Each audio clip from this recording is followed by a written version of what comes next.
नमस्कार दोस्तों। बहुत बहुत स्वागत है आप सभी का आपके अपने चैनल टारगेटेड वन पे।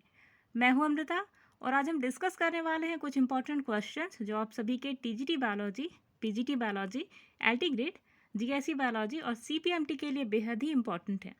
ये वो सारे क्वेश्चन हैं जिनकी पूरी उम्मीद है आप सभी के एग्जामिनेशंस में आने की, चाहे आपका एलटी ग्रेड का एग्जाम हो, टीजीटी पीजीटी बायोलॉजी का या फिर जीआईसी का।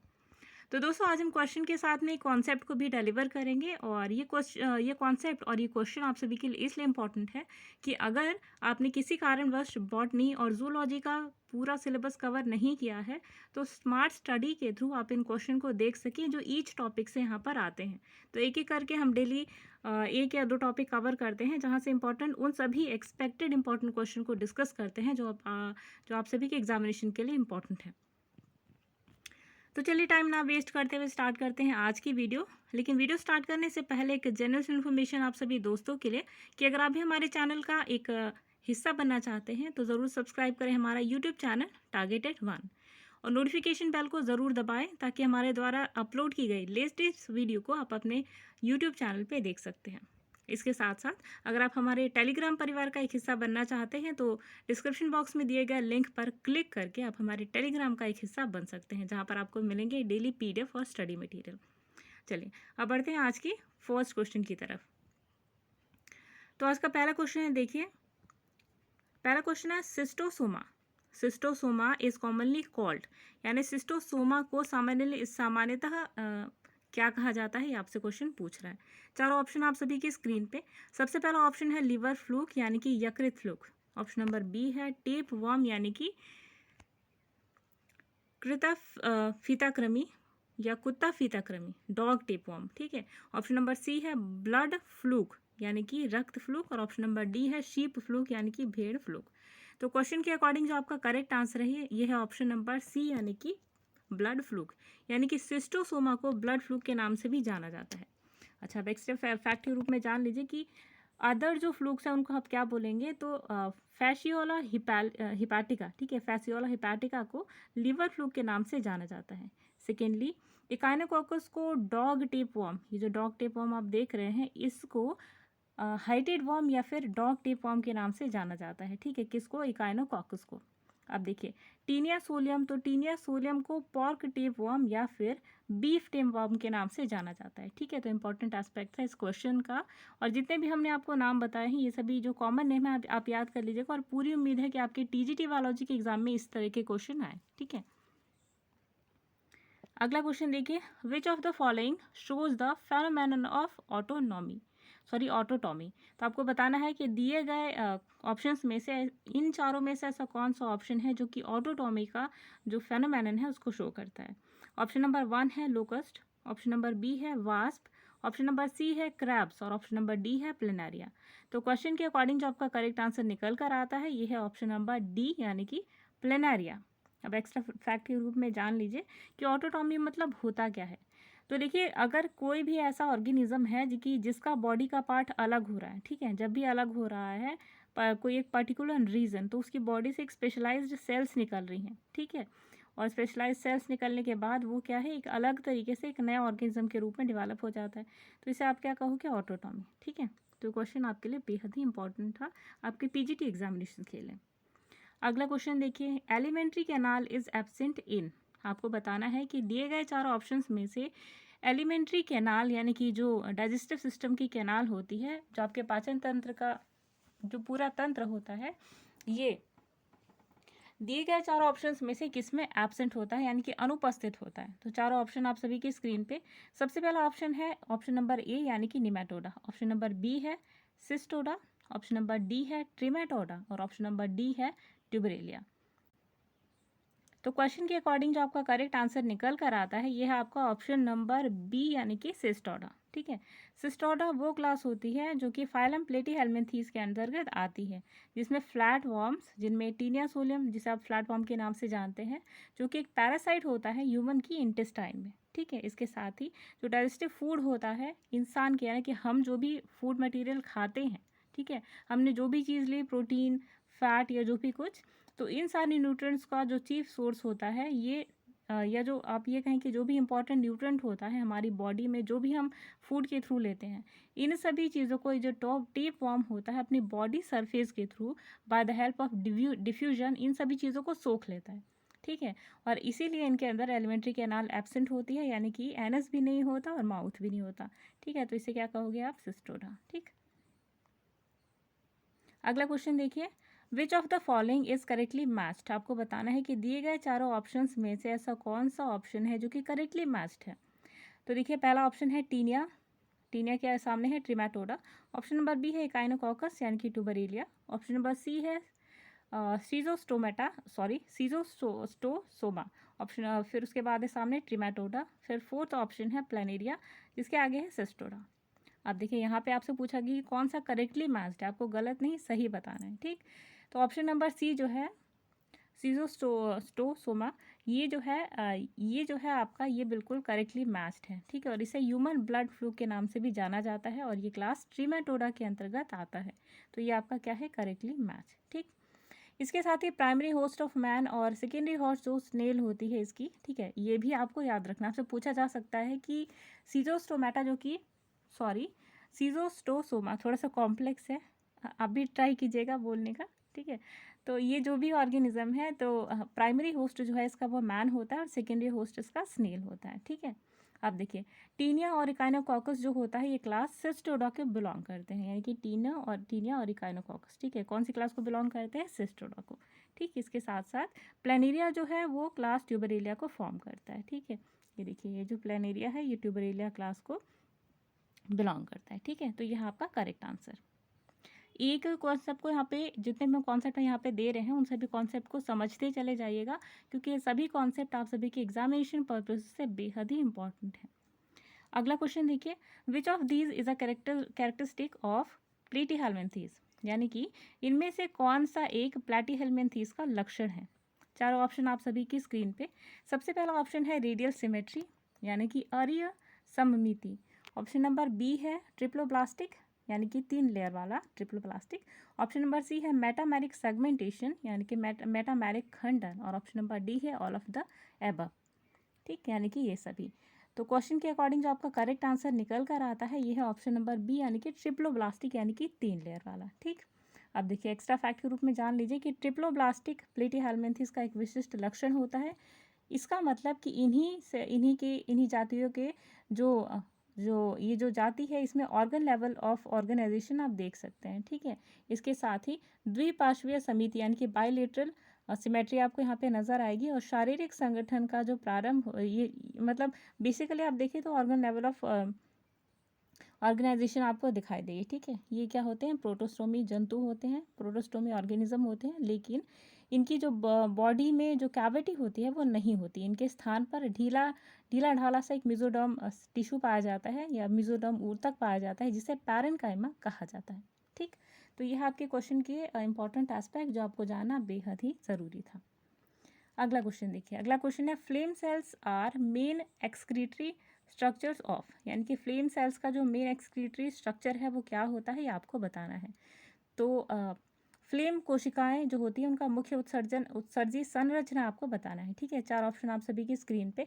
सबसे पहला ऑप्शन है आपका सिलेंड्रेट्स, ऑप्शन नंबर बी है प्लेटीहेल्मिन्थीज, ऑप्शन नंबर सी है एनिलिडा और ऑप्शन नंबर डी है एकाइनोडर्मेटा। तो क्वेश्चन के अकॉर्डिंग जो आपका करेक्ट आंसर निकल कर आता है यह है ऑप्शन नंबर बी, यानी कि प्लेटीहेल्मिन्थीज। ठीक है, अब देखिए, यहाँ पर आपको एक चीज़ ध्यान देनी है कि जितने भी आपको एक्सक्रीटरी ऑर्गन है, यानी कि कौन से ऑर्गेनिज्म के अंदर कौन सा एक्सक्रीटरी ऑर्गन है, कौन सा किसका लार्वा है, ये सभी आपको याद रखना है। ठीक है, ये वही इंपॉर्टेंट क्वेश्चन है जो हम अभी स्मार्ट स्टडी की आपको बात कर रहे थे। तो यही इंपॉर्टेंट क्वेश्चन है जो आपकी स्मार्ट स्टडी में बेहद ही हेल्प करेंगे, बहुत ही ज़्यादा हेल्प करने वाले हैं। ठीक है, चलिए क्वेश्चन को थोड़ा सा कॉन्सेप्ट जाने क्वेश्चन का। तो सबसे पहले बात की देखिए, एस्की हेल्मिन्थीज है, तो इनके अंदर जो एक्सक्रीटरी सेल्स होती हैं वो क्या होती हैं? रेनेट। ठीक है, रेनेट सेल्स किसके अंदर? एस्की हेल्मिन्थीज के अंदर। दूसरा देखिए, एनिलिडा के अंदर एनिलिडा, जिसमें कि केंचुआ आता है, जिसे अर्थवर्म या फेरिटिमा पोस्टमा कहा जाता है। यहाँ पर जो एक्सक्रीटरी ऑर्गन होता है वो होता है नेफ्रीडिया। ठीक, अगला देखिए, नेक्स्ट है मोलस्क को। मोलस्क के अंदर जो एक्सक्रीटरी ऑर्गन होता है उसे कहता है कैबर, उसे कहा जाता है कैबर्स ग्लैंड। ठीक, अब देखिए ऑर्थोपोडा के अंदर तो ऑर्थोपोडा के अंदर मालपीगियन टिब्यूल्स पाया जाता है, ठीक है। क्या पाया जाता है? मालपीगियन टिब्यूल्स, ठीक। अब क्रस्टेशियंस देखिए, तो क्रस्टेशियन जिनमें प्रॉन आता है तो उसके अंदर कॉक्सल ग्रंथियाँ यानी कि कॉक्सल ग्लैंड पाया जाता है, ठीक। तो इंपॉर्टेंट एस्पेक्ट था। जितने भी हम यहाँ पे चीज़ें बता रहे हैं बेहद ही इंपॉर्टेंट है, और जब भी आप क्वेश्चन आंसर की सीरीज़ देखते हैं तो पेन और पेपर लेकर के हमेशा बैठिएगा, और जो इंपॉर्टेंट चीज़ें हम यहाँ पे आपको डिलीवर कर रहे हैं उसे भी इजीली समझिएगा। लैंग्वेज समझने में दिक्कत नहीं होती है, तो हम पूरी कोशिश करेंगे कि आपको ये हमारी भाषाएँ समझ में आए, ठीक है। अगला क्वेश्चन देखिए। अगला क्वेश्चन है which one of the feature is not seen by turbellarians, ठीक है। तो आपको बताना है कि निम्न में से कौन सा ऐसा फीचर है जो कि ट्यूबर एलियंस के अंदर नज़र नहीं आता। तो चार ऑप्शन आप सभी की स्क्रीन पर। सबसे पहला ऑप्शन है ciliated epidermis, option number B है generally bisexual, option number C है राउंडेड बॉडी, और ऑप्शन नंबर डी है जनरेटिव कैपेसिटी, ठीक। तो क्वेश्चन के अकॉर्डिंग जो आपका करेक्ट आंसर निकल कर आता है ये है ऑप्शन नंबर सी यानी कि राउंडेड बॉडी, ठीक। अब देखिए कैसे। तो क्लास ट्यूबरेलिन जो है ये इंक्लूड करती है डाइजेसिया को। डाइजेसिया किस क्लास के अंतर्गत आता है? ट्यूबरेलिया के, ठीक है। इनकी बॉडी कैसी होती है? बॉडी फ्लैट होती है, और इसीलिए इन्हें फ्लैट वॉर्म्स की कैटेगरी में रखा जाता है, ठीक है। और इसे जनरली बाइसेक्सुअल एनिमल्स होते हैं ये सभी, यानी कि फीमेल और मेल गैमेट जो होता है एक ही बॉडी के अंदर प्रेजेंट होता है, ठीक है। सीलिएटेड एपिडर्मिस होती है, यानी कि छोटे हेयर लाइक स्ट्रक्चर्स आपको एपिडर्मिस पे नजर आएंगे। रीजनरेटिव होते हैं, यानी कि इनकी बॉडी का कोई भी हिस्सा अगर टूट फट जाता है तो दोबारा से उसे पैदा कर लेते हैं। इतनी सारी इनके अंदर क्षमताएं पाई जाती है, तो वेरी स्पेशल होती है कैटेगरी, आप देख सकते हैं। तो ये सभी जो चीज़ें हमने यहाँ पे डिस्कस करी है इस क्वेश्चन का इंपॉर्टेंट एस्पेक्ट था। चलिए हम नेक्स्ट क्वेश्चन पे आते हैं। अगला क्वेश्चन है mesodermal tissue filling up the space between various organs of flatworm is. आपको बताना है कि मीजोडर्मल जो ऊतक होता है ये कई सारे ऑर्गन्स के बीच की जो कैविटी होती है, जो स्पेस होती है, जो जगह होती है, उसको भरने के काम आता है। तो कौन सा वो मीजोडर्मल टिश्यू होता है उसका आपको नाम बताना है, ठीक। मीजोडर्मल ऊतक कौन सा है आपको नाम बताना है। तो चार ऑप्शन आप सभी की स्क्रीन पे। सबसे पहला ऑप्शन है पैरेन्काइमा, ऑप्शन नंबर बी है स्क्लेरेन्काइमा, ऑप्शन नंबर डी है बोट्रेयोइडल, और ऑप्शन नंबर डी है मोरोग्लिया, ठीक। तो क्वेश्चन के अकॉर्डिंग जो आपका करेक्ट आंसर निकल कर आता है ये है आपका ऑप्शन नंबर 1 यानी कि पैरेन्काइमा, ठीक। तो वो मीजोडर्मल टिश्यू जो कि स्पेस भरता है कि ढेर सारे ऑर्गन्स के बीच में, जो अलग अलग ऑर्गन्स हैं उनके बीच में, तो उसे कहा जाता है पैरेन्काइमा, ठीक है। और ये बेसिकली फ्लैटफॉर्म्स के अंदर देखा जाता है। तो बोट्रियोइडल टिश्यू जो होता है ये हीरोडेनेरिया यानी कि लीच के अंदर पाया जाता है। वेरी इंपॉर्टेंट, ये आपको ध्यान में रखना है। देखिए बोट्रियोइडल टिश्यू की बात करी जा रही है, तो बोट्रियोइडल टिश्यू जो है वो हीरोडेनेरिया लीच के अंतर्गत आता है, ठीक है। अब आपको कंफ्यूज नहीं होना है, एक्स्ट्रा फैक्ट के रूप में हमने आपको बोट्रियोइडल के बारे में बताया है, लेकिन क्वेश्चन के अकॉर्डिंग जो आपका करेक्ट आंसर है ना वो है ऑप्शन नंबर 1 यानी कि पैरेन्काइमा। अगला क्वेश्चन देखिए, absence of anus in flatworms is यानी कि फ्लैटवर्म्स के अंदर जो एनस एब्सेंट होता है ये किस कारण होता है, या क्या उसके अंदर ये कैटेगरी पाई जाती है, या किस कैटेगरी के अंदर आता है, ठीक है। तो पहला ऑप्शन देखिए आपका primary acquisition, option number B है secondary acquisition, option number C है स्पेशलाइजेशन, और ऑप्शन नंबर डी है डीजेनरेशन, ठीक। तो क्वेश्चन के अकॉर्डिंग जो आपका करेक्ट आंसर निकल कर आता है ये है स्पेशलाइजेशन, ठीक। कैसे? तो देखिए एब्सेंस ऑफ एनस यानी कि अगर एनस वो पार्ट होता है हमारी एलिमेंट्री कैनाल का जिससे फीकल मैटर यानी कि अनडाइजेस्टेड या जो डाइजेस्टेड फूड मटेरियल होता है ये एनस के थ्रू हमारी बॉडी से बाहर आता है, ठीक, जो वेस्ट मटेरियल होता है। अब देखिए, अब फ्लैटफॉर्म्स के अगर एनस नहीं है दैट मीन्स कि उनके अंदर एलिमेंट्री कैनाल भी एब्सेंट होगी। इसके साथ ही वो पैरासाइटिक इन नेचर होते हैं, तो इनकी पैरासाइटिक स्पेशलाइजेशन होती है, ठीक। फ्लैटवर्म्स एक्सक्रीट करते हैं फ्लेम सेल्स के द्वारा जिन्हें सोलेनोसाइट्स भी कहा जाता है, या जिन्हें प्रोटोनेफ्रिडिया के नाम से भी जाना जाता है। Very important question for your TGT and PGT examinations, ठीक। नोट डाउन कर लीजिए, एस्टेरिक मार्क कर लीजिए, इसी टाइप के क्वेश्चन अपने एग्जाम्स में देखेंगे।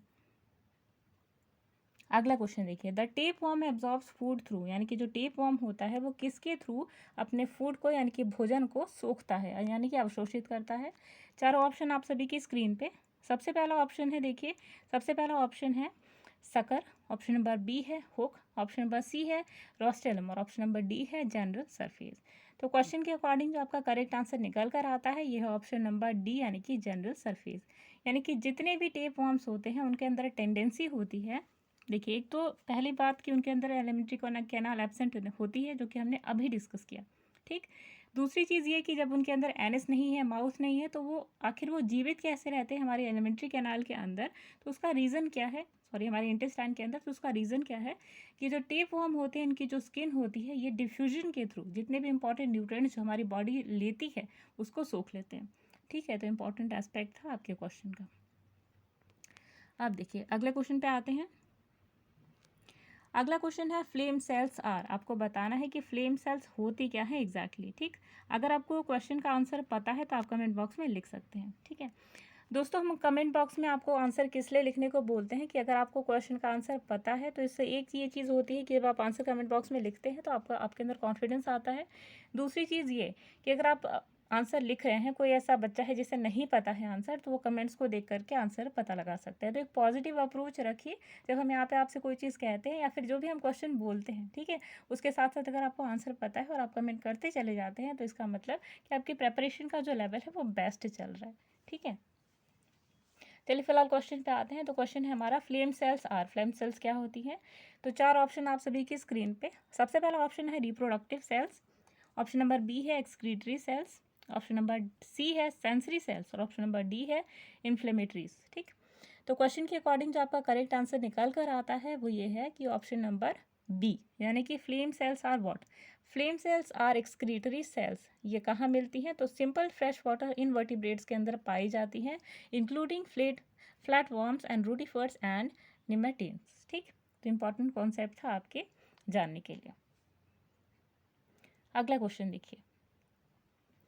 अगला क्वेश्चन है in which parasitic class the snail is definitely one of the intermediate host, यानी कि ऐसी कौन सी क्लास है जो आपको नीचे दिखाई दे रही है चार ऑप्शंस में, जिसके अंदर कि एक स्नेल जो होती है बीच का एक होस्ट होती है, यानी कि होस्ट है यानी कि जिसके ऊपर कोई भी परजीवी डिपेंड करता है उसके फूड के लिए, ठीक है।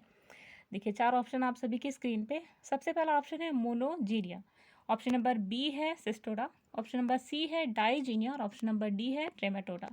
तो क्वेश्चन के अकॉर्डिंग जो आपका करेक्ट आंसर निकल कर आता है ये है ऑप्शन नंबर डी यानी कि ट्रेमेटोडा। अब देखिए ट्रेमेटोडा क्या है, ट्रेमेटोडा आपका एक पैरासिटिक क्लास है फाइलम प्लेटीहेल्मिन्थीस का, ठीक। एनिमल्स को कॉमनली यहाँ पे क्या कहा जाता है, फ्लूक्स, ठीक। फ्लूक्स क्या होते हैं, एंडोपैरासाइट होते हैं और ये ब्लड को सक करते हैं उनकी होस्ट की बॉडी से। इसका एग्जांपल्स में देख लीजिए, फैसियोला हो गया और सिस्टोसोमा हो गया, ठीक। इसके अलावा फैसियोला और सिस्टोसोमा जो होते हैं दोनों डाइजेनेटिक एंडोपैरासाइट होते हैं। डाइजेनेटिक मतलब कि इन्हें दो होस्ट की ज़रूरत होती है अपने लाइफ साइकिल को कंप्लीट करने के लिए, ठीक। अगला, यहाँ जो प्राइमरी होस्ट होता है वो फैसियोला होता है, ठीक। और सॉरी फैसियोला का जो प्राइमरी होस्ट होता है वो होती है शीप और सेकेंडरी होस्ट होता है स्नेल। और सिस्टोसोमा का जो प्राइमरी होस्ट होता है वो होता है मैन और जो सेकेंडरी होस्ट होता है वो होती है स्नेल, ठीक। और snail is definitely one of the intermediate host of class trematoda, तो ये आपको ध्यान रखना है, ठीक। अगला क्वेश्चन देखिए।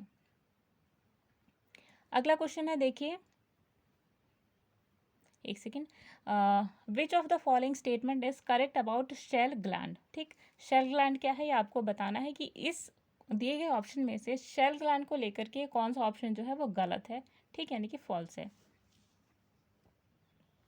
अब देखिए चार ऑप्शन आप सभी के स्क्रीन पे। सबसे पहला ऑप्शन है shell gland is always called accessory female gland in Fasciola हेपाटिका।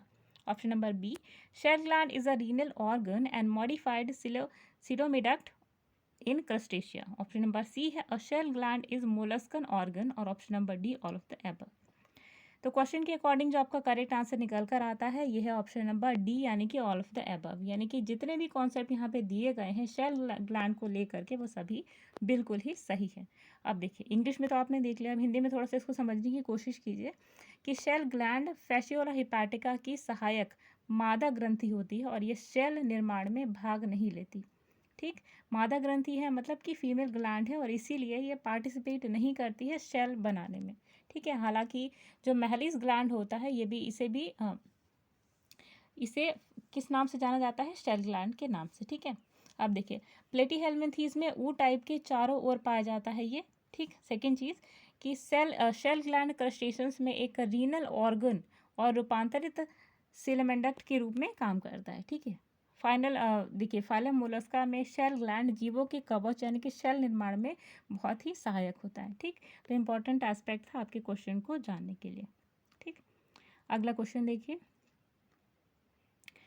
अगला है the reason for the measly pork flesh is. ये आपकी टीजीटी के एस्पेक्ट से क्वेश्चन बेहद ही इंपॉर्टेंट है, इसे भी एस्ट्रिक मार्क कर लीजिए। जितने भी क्वेश्चन हम आपको एस्ट्रिक मार्क करने को कहते हैं इन्हें बहुत ही ध्यान से पढ़िए, क्योंकि पूरी उम्मीद है इस टाइप के क्वेश्चन आपके एग्जाम्स में आए। ठीक है। पहला ऑप्शन देखिए, पहला ऑप्शन क्या है, प्रेजेंस ऑफ हेक्साकैंथ यानी हेक्साकैंथ की उपस्थिति के कारण। ऑप्शन नंबर बी है प्रेजेंस ऑफ सिस्टिसर्कस यानी कि सिस्टिसर्कस की उपस्थिति के कारण। ऑप्शन नंबर सी है प्रेजेंस ऑफ प्रोग्लोटाइड यानी कि प्रोग्लोटाइड की उपस्थिति के कारण। ऑप्शन नंबर डी है प्रेजेंस ऑफ सर्केरिया यानी कि सर्केरिया की उपस्थिति के कारण। अब देखिए क्वेश्चन के अकॉर्डिंग जो आपका करेक्ट आंसर निकल कर आता है यह ऑप्शन नंबर बी यानी कि प्रेजेंस ऑफ सिस्टिसर्कस। ठीक। आप एक्स्ट्रा फैक्ट के रूप में जान लीजिए कि जो पिग होता है यानी कि जो सुअर होता है उसके मांस में खसरा रोग के जो लक्षण है वो पाए जाते हैं। और किसके कारण पाए जाते हैं, तो सिस्टिसर्कस लार्वा के कारण। ठीक है।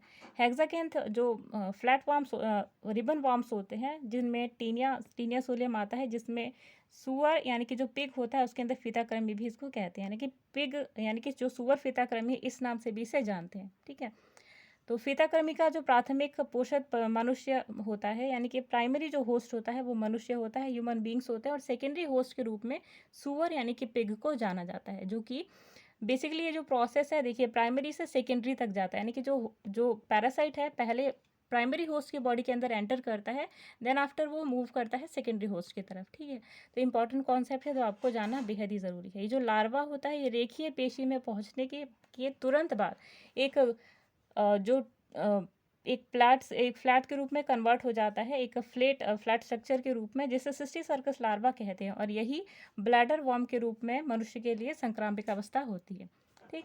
तो ये भी क्वेश्चन आपके एग्जाम्स में आ सकता है कि ह्यूमंस में जो इन्फेक्टेड स्टेज होती है ये कौन सी स्टेज होती है, तो आप क्या कहेंगे, ब्लैडर वॉर्म जो होता है ह्यूमन के अंदर जो इन्फेक्टेड स्टेज में पाया जाता है। तो यहाँ पे आपके जूलॉजी सेक्शन के क्वेश्चन खत्म होते हैं। चलिए बॉटनी के सेक्शन की तरफ चलते हैं। तो बॉटनी सेक्शन का जो सबसे पहला क्वेश्चन, चलिए नेक्स्ट क्वेश्चन पे आते हैं। तो नेक्स्ट क्वेश्चन है आपका, what are produced when glucose is fermented by yeast. यानी कि आपको बताना है कि ईस्ट जो होता है फर्मेंटेशन प्रोसेस के बाद, जनरली ईस्ट किसको फर्मेंट करता है, तो ग्लूकोज को यानी कि कार्बोहाइड्रेट्स को। ठीक है। तो ग्लूकोज जब फुल्ली फर्मेंट हो जाती है ईस्ट के कारण, तो फिर कौन सा ऐसा पदार्थ है, कौन सा ऐसा उत्पाद है जो कि बनता है, आपको बताना है। इस क्वेश्चन का हिंदी वर्जन देखें तो ग्लूकोज का खमीर द्वारा कीड़वन से क्या उत्पाद बनता है ये आपको बताना है। तो चार ऑप्शन आप सभी की स्क्रीन पे। सबसे पहला ऑप्शन है देखिए इथेनॉल और कार्बन डाइऑक्साइड। ऑप्शन नंबर 2 है इथेनॉल और वाटर। ऑप्शन नंबर सी है मीथेनॉल और कार्बन डाइऑक्साइड। और ऑप्शन नंबर डी है वाटर और CO2। ठीक है। एक बात तो हमने ऑलरेडी प्रीवियस वीडियो में लगातार डिस्कस करी है कि ईस्ट फर्मेंटेशन के बाद हमेशा कार्बन डाइऑक्साइड बनाता है। आपने कई बार देखा होगा कि जब आप डोसा का बैटर तैयार करते हैं तो उसके अंदर आपको छोटे छोटे बबल्स नजर आते हैं, तो उन बबल्स के अंदर जो गैस पाई जाती है वो कौन सी होती है, कार्बन डाइऑक्साइड। ठीक है। तो इंपॉर्टेंट कॉन्सेप्ट था। चलिए क्वेश्चन के बाद आंसर को देखते हैं। तो यहाँ पे आपके क्वेश्चन का जो करेक्ट आंसर है, यानी कि ईस्ट जो है फर्मेंटेशन के बाद किस चीज़ का प्रोडक्शन करता है, तो option number 1 is your correct answer. यानी कि इथेनॉल और कार्बन डाइऑक्साइड जो होता है ये फर्मेंटेशन के बाद बनता है ईस्ट के फर्मेंटेशन के बाद। ठीक है। तो एक यहाँ पे केमिकल रिएक्शन है जो आपके लिए इंपॉर्टेंट है, तो उस केमिकल रिएक्शन को एक बार ये देख लीजिए। तो केमिकल रिएक्शन है आपकी C6H12O6। ये क्या है आपका, ये है आपका ग्लूकोज का फॉर्मूला क्या है, C6H12O6। ठीक है। तो फर्मेंटेशन के बाद यानी कि ईस्ट जब फर्मेंट करता है तो एंजाइम जाइमेज के प्रेजेंस में ये जो आपका ग्लूकोज है ये कन्वर्ट हो जाता है एथिल अल्कोहल में। इसके साथ जो बाई प्रोडक्ट बनता है दैट इज कार्बन डाइऑक्साइड। ठीक। तो ये रिएक्शन लिख लीजिए C6H12O6 और जो बाई प्रोडक्ट आपका बन रहा है वो है 2C2H5OH। ठीक। इसके साथ में जो बाई प्रोडक्ट है आपका वो है CO2 यानी कि कार्बन डाइऑक्साइड। ठीक। तो ये था आपके क्वेश्चन का एक इंपॉर्टेंट कॉन्सेप्ट जो आपके लिए इंपॉर्टेंट था। चलिए नेक्स्ट क्वेश्चन पे आते हैं। अगला क्वेश्चन है आपका, देखिए the discover of heterothallism in fungi was. आपको बताना है कि कवकों में हेट्रोथैलिज्म के खोजकर्ता कौन थे। तो डिस्कवरर बताना है आपको हेट्रोथैलिज्म के। तो चार ऑप्शन देखिए आपकी स्क्रीन पे। सबसे पहला ऑप्शन है आपका पेंटोसर्वो रॉपर्स। ये जो यहाँ पे जितने भी साइंटिस्ट के हम नाम बता रहे हैं, आपको ये बताना है कि जो डिस्कवरर है हेट्रोथैलिज्म के वो कौन है, ठीक है। तो अभी हमने डिस्कस, देखिए सेकंड ऑप्शन, देखिए सेकंड ऑप्शन है आपका A F Blakeslee, option number C है डी बैरी और ऑप्शन नंबर डी है के सी मेहता। तो क्वेश्चन के अकॉर्डिंग जो आपका करेक्ट आंसर है ये है ऑप्शन नंबर बी, यानी कि ए एफ ब्लैकेस्की। तो कवको यानी कि फंगस में आप हेट्रोथैलिज्म जो है वो देखेंगे और इसके खोजकर्ता कौन है, ए एस ब्लैकेस्की। ये भी हमने डिस्कस किया, ठीक है। 1904 में इन्होंने कॉन्सेप्ट दिया था हेट्रोथैलिज्म का, ठीक है। हेट्रोथैलिज्म जो है एक स्पेशल फीचर माना जाता है फंजाई का, और ये जो प्रोसेस है ये दो अलग अलग प्रजातियां जो है उनमें नज़र आती हैं। सबसे पहले आपके न्यूक्लियस कॉन्ट्रीब्यूशन के द्वारा जो जाइगोट है उनका निर्माण होता है इन सभी प्रजातियों में, ठीक। दूसरी चीज़ सैक्रोमाइसिस सर्वेसी, जो ईस्ट, जिसे हमने वाइन ईस्ट के नाम से भी अभी जाना था। सेकेंड देखिए एस्परजिलस फ्यूमिगेंट्स। थर्ड है आपका एस्परजिलस फ्लावर्स। और जो अलग अलग प्रजातियां हैं सभी के अंदर हेट्रोथैलिज्म की जो व्यवस्था है वो देखी जाती है, ठीक। तो ये इंपॉर्टेंट कॉन्सेप्ट था आपके क्वेश्चन को लेकर के। देखिए मैं अभी जितने भी कॉन्सेप्ट बता रहे हैं ये क्वेश्चन आप सभी के लिए इंपॉर्टेंट है, ये कॉन्सेप्ट भी इंपॉर्टेंट है, क्योंकि क्या पता ये जो क्वेश्चन हम यहाँ पे आपसे जो डिस्कस कर रहे हैं वो ना आए, जो कॉन्सेप्ट हम यहाँ पे डिस्कस कर रहे हैं वहाँ से क्वेश्चन आ जाए। तो क्वेश्चन के साथ साथ आपको कॉन्सेप्ट को भी समझने जाना है लाइन बाय लाइन, ठीक है। अगला क्वेश्चन देखिए। अगला क्वेश्चन आपका white rust of crucifer is caused by what. Hindi version देखिए, क्रूसीफर में श्वेत रस्ट जो उत्पन्न होता है वो किसके कारण होता है। चारों ऑप्शन आप सभी की स्क्रीन पे। सबसे पहला ऑप्शन है आपका पाइथियम, यानी जिसे हिंदी में पीथियम के नाम से भी जाना जाता है। दूसरा आपका यूस्टेलागो, जिसे हिंदी में आप ऑस्टेलागो के नाम से जानेंगे। ऑप्शन नंबर सी है पक्सिनिया, जिसे हिंदी में आप पक्सिनिया के नाम से जानेंगे। और ऑप्शन नंबर डी है एल्ब्यूगो, ठीक। तो चारों ऑप्शन में से ऐसा कौन सा एजेंट है जो कि आपकी वाइट रस्ट ऑफ क्रूसीफर के लिए रिस्पॉन्सिबल है, ठीक है। तो देखिए क्वेश्चन के अकॉर्डिंग जो आपका करेक्ट आंसर निकल कर आता है यह है ऑप्शन नंबर डी, यानी कि एल्ब्यूगो, ठीक है। तो एल्ब्यूगो जो कि एक पॉजिटिव एजेंट होता है वाइट रस्ट ऑफ क्रूसीफर का, ठीक है। एल्ब्यूगो, और जिसे सिस्टोपस के नाम से भी जाना जाता है। तो इसके द्वारा देखिए एक चीज़ कि पाइथियम परजीवी, यानी जो पाइथियम पैरासिटिक होता है, ये ओमोकॉर्ड्स के एक सदस्य होते हैं, यानी ओमोकॉर्ड्स के एक मेंबर होते हैं। इनमें बहुत सी जातियां जो हैं वो प्लांट्स के ऊपर क्या है, पैरासाइट है, ठीक है, यानी पादप के ऊपर क्या है, परजीवी है। लेकिन पाइथियम इंसिपिडिस इंडियोसेरम जो होता है वो जानवरों में रोग के लिए बेहद ही इंपॉर्टेंट फैक्टर माना जाता है, ठीक। तो बेसिकली सारी प्रजातियां हैं वो किसके ऊपर परजीवी होती हैं, पौधों के ऊपर, प्लांट्स के ऊपर। लेकिन एक ऐसी प्रजाति है जो जानवरों के ऊपर पैरासाइट की तरह एक्ट करती है, ठीक है। अब देखिए जितने भी स्पीशीज़ हैं यहाँ पर यूस्टेलागो की, उन सभी के बारे में हम डिस्कस करते हैं और उनसे होने वाले रोगों के बारे में भी, क्योंकि हो सकता है इनमें से कोई भी ऐसा पैरासाइट हो या कोई भी ऐसा आपसे टाइप पूछ लिया जाए, स्पीशीज़ बता दीजिए और आपसे कहा जाए कि इनसे कौन सा रोग होता है। या जनरली क्वेश्चन इस टाइप के आते हैं कि आपको रोग दे दिया जाता है और आपसे कहा जाता है कि कौन सा पॉजिटिव एजेंट है जो इस रोग के लिए रिस्पॉन्सिबल है, ठीक। तो एक एक करके देखिए। सबसे पहले देखिए यूस्टोलैगो एवेनी। तो यूस्टोलैगो एवेनी के कारण लूज स्मट ऑफ ओट्स होता है, ओट्स मतलब दरिया, ठीक। सेकंड देखिए यूस्टोलैगो इंसुकुलेंट्स के कारण जीजिनिया स्मट जो है रोग वो होता है। थर्ड देखिए यूस्टोलैगो हार्डनडी के कारण जो है वो कवर्ड स्मट, यानी कि बाले के अंदर जो कवर्ड स्मट है वो होता है, जनरली देखा जाता है। अब देखिए नेक्स्ट यूस्टोलैगो मैडिस जो कि कॉर्न स्मट के लिए रिस्पॉन्सिबल है। अगला देखिए यूस्टोलैगो ट्रिटिसाई जो कि गेहूं में लूज स्मट के लिए रिस्पॉन्सिबल है। अगला है देखिए पक्सिनिया ग्रामिनिस। तो ये स्टेम रस्ट के लिए रिस्पॉन्सिबल है, जिसे आप ब्लैक रस्ट ऑफ व्हीट भी कहते हैं, ठीक। अगला क्वेश्चन देखिए। अगला क्वेश्चन है penicillium was for the first time isolated by. इनके पेनिसिलियम को सबसे पहली बार कब पृथक किया गया था ये आपको बताना है। तो चारों ऑप्शन आप सभी की स्क्रीन पे। सबसे पहला ऑप्शन है लिवेनहॉक, ऑप्शन नंबर बी है वॉक्समैन, ऑप्शन नंबर सी है अलेक्जेंडर फ्लेमिंग और ऑप्शन नंबर डी है रॉबर्ट ब्राउन। तो क्वेश्चन के अकॉर्डिंग जो आपका करेक्ट आंसर निकल कर आता है यह ऑप्शन नंबर सी, यानी कि अलेक्जेंडर फ्लेमिंग। अब एक्स्ट्रा फैक्ट के रूप में जान लीजिए कि सबसे पहले पेनिसिलियम की जो खोज थी वो की थी 1929 में। किसने वो की थी? पेनिसिलियम की खोज सबसे पहले की थी अलेक्जेंडर फ्लेमिंग ने। ठीक है, अब देखिए ये पेनिसिलियम है क्या। तो पेनिसिलियम आपका बेसिकली क्या है, एक फंजाई है, और इसे जो निकाला जाता है पेनिसिलिन, ये क्या है आपका एंटीबायोटिक। ठीक, अगले क्वेश्चन देखिए। अगला क्वेश्चन है, देखिए antibiotic activity of the fungus Penicillium was first noted bye. अभी हमने क्या बात की, अभी हमने बात की कि पेनिसिलियम को सबसे पहले किसके द्वारा निकाला गया था, आइसोलेट किया गया था, पृथक किया गया था। लेकिन अब हम पूछ रहे हैं, अब हम बात कर रहे हैं कि पेनिसिलियम का जो एंटीबायोटिक एक्टिविटी है, ये सबसे पहले किसने खोज करी इसकी। तो देखिए चार ऑप्शन आप सभी के स्क्रीन पे। पहले हिंदी वर्जन देख लीजिए क्वेश्चन का, तो वो है कवक पेनिसिलियम की जैव प्रतिजीवी क्रियाशीलता को प्रथम बार किसने बताया था।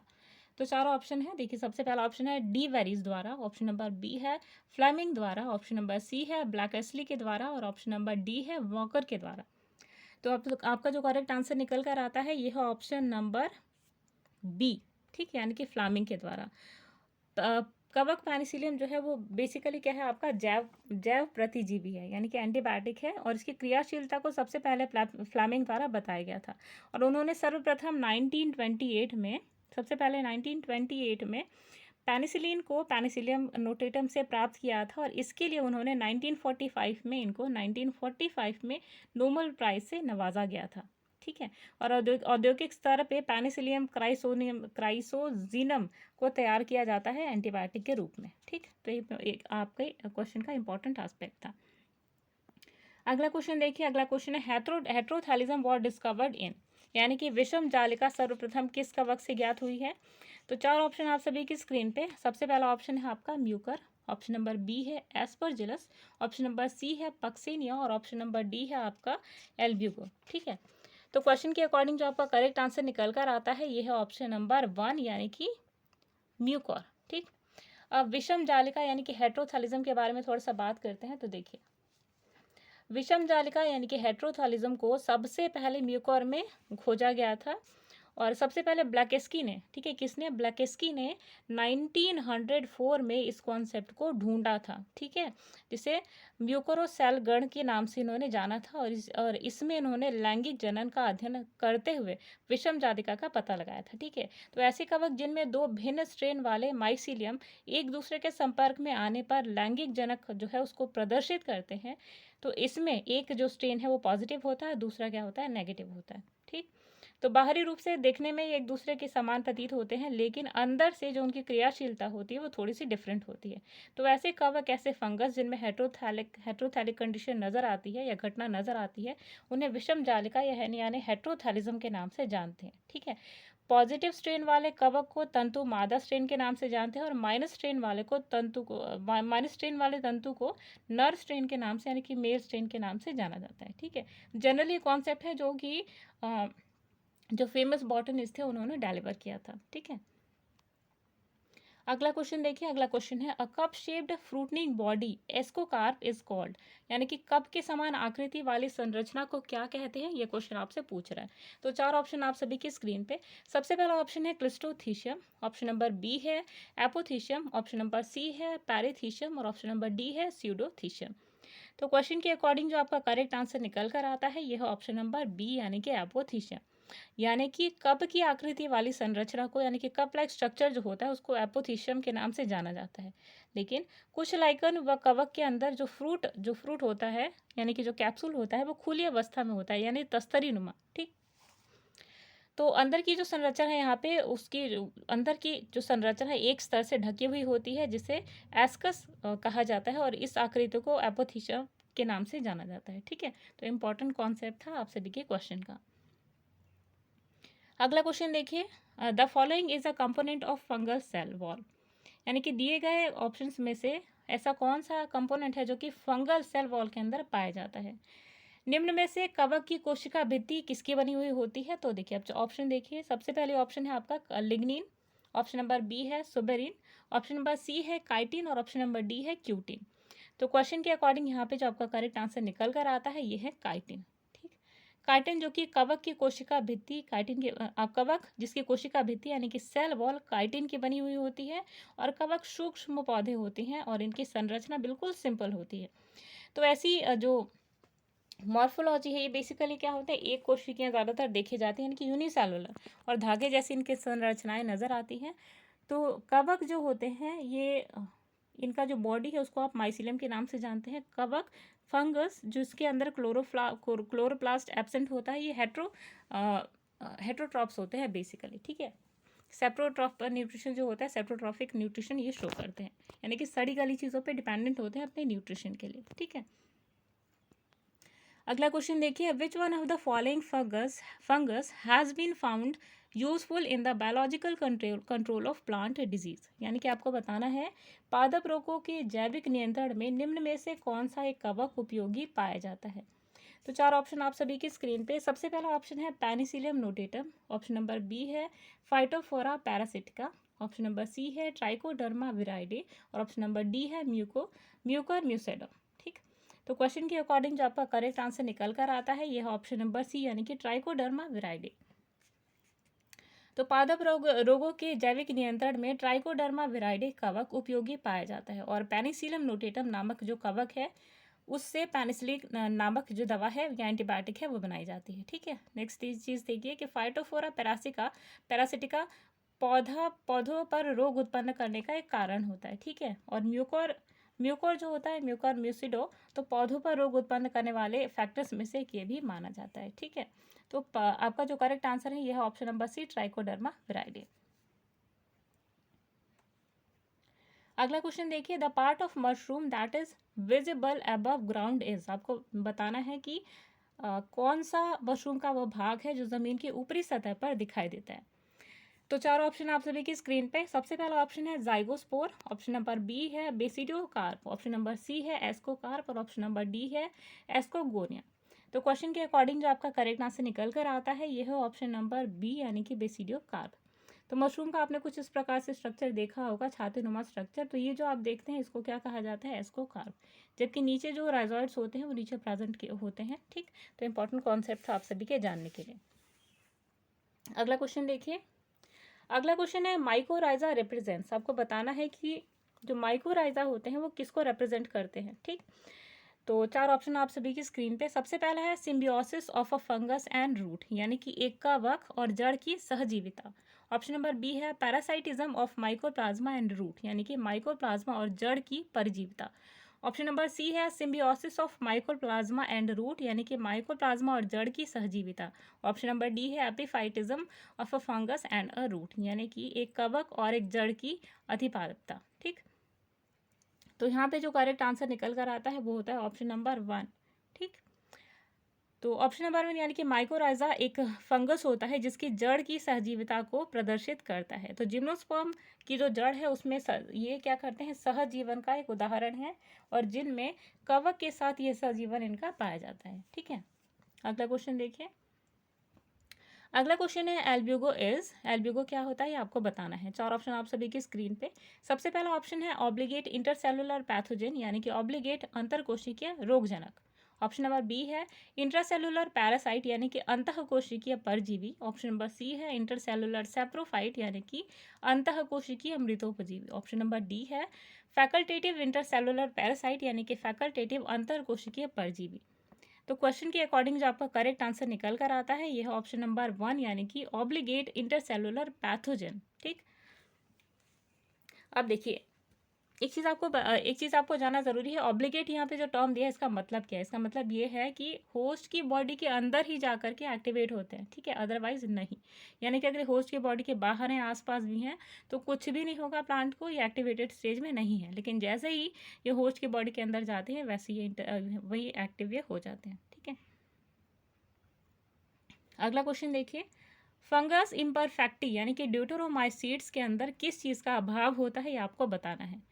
चार ऑप्शन आप सभी की स्क्रीन पे। सबसे पहला ऑप्शन है हाइफे, यानी कि कवक तंतुओं का।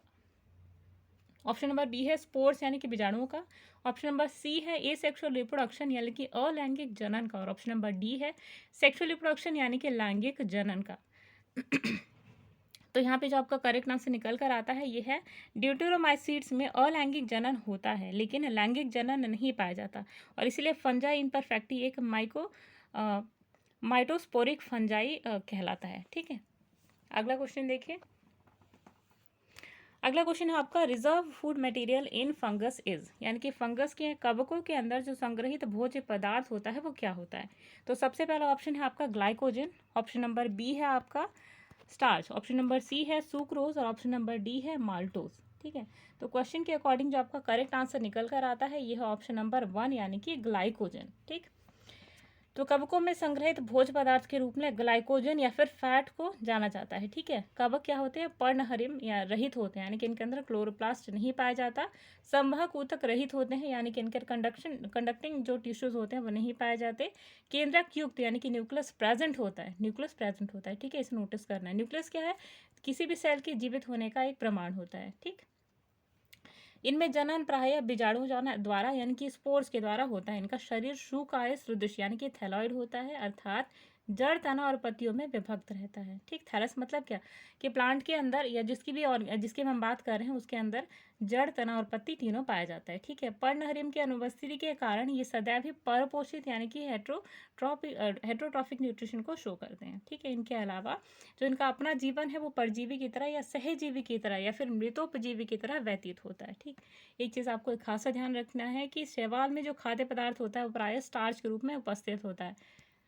शैवाल यानी कि एल्गी के अंदर स्टार्च के रूप में प्रेजेंट होता है, और कवक यानी कि फंगस में जो होता है वो क्या होता है, ग्लाइकोजन के रूप में स्टोर होता है। ठीक, तो इंपॉर्टेंट कॉन्सेप्ट था। और देखिए इसी टाइप के क्वेश्चन आप अपने टीजीटी के एग्जाम्स में देखेंगे, टीजीटी के एग्जाम्स में। ठीक है, क्योंकि ये लोअर लेवल का क्वेश्चन है, पीजीटी के लिए बिल्कुल भी नहीं, लेकिन हाँ टीजीटी के लिए आपके लिए बेहद ही इंपॉर्टेंट है।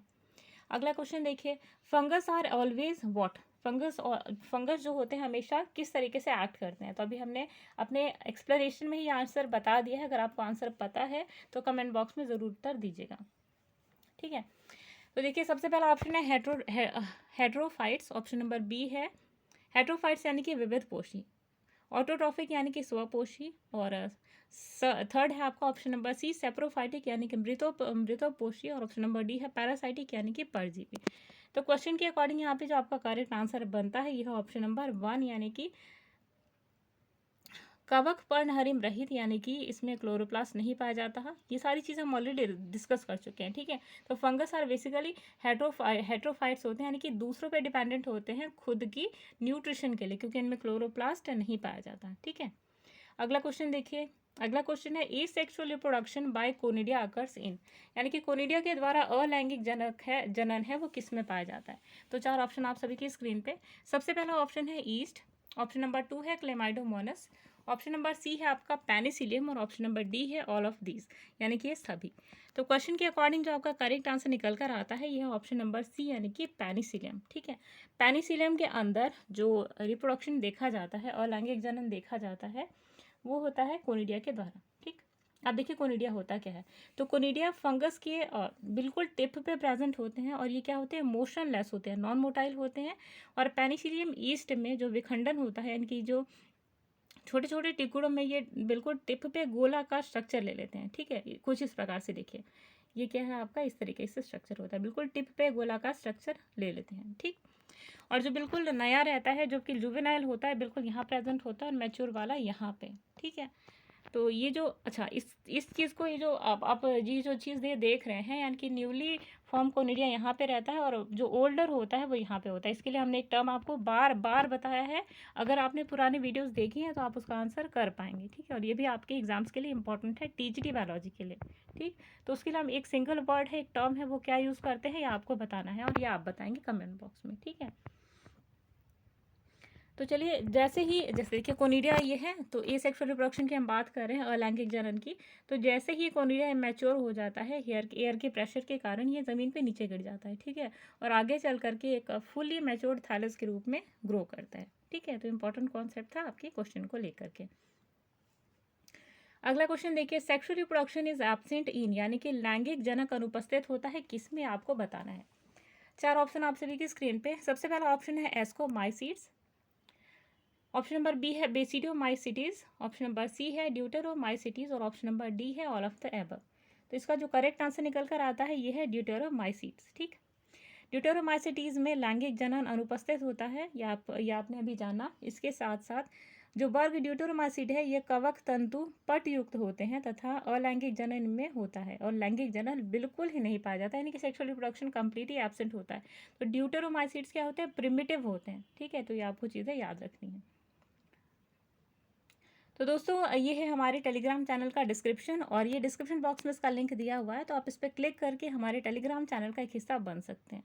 तो दोस्तों आज की सीरीज़ को यहीं पे समाप्त करते हैं। उम्मीद है आज की सीरीज़ आपको पसंद आई होगी, यूज़फुल लगती है तो फ्रेंड्स के साथ में शेयर ज़रूर करें, और ख़ुद भी बिल्कुल वीडियो के लास्ट तक ये सारे क्वेश्चन देखिए, सारे क्वेश्चन बेहद ही इंपॉर्टेंट है। और आज की सीरीज़ को चलिए यहीं पे समाप्त करते हैं, मिलते हैं नेक्स्ट वीडियो में। तब तक के लिए अमृता को दीजिए इजाज़त। नमस्कार।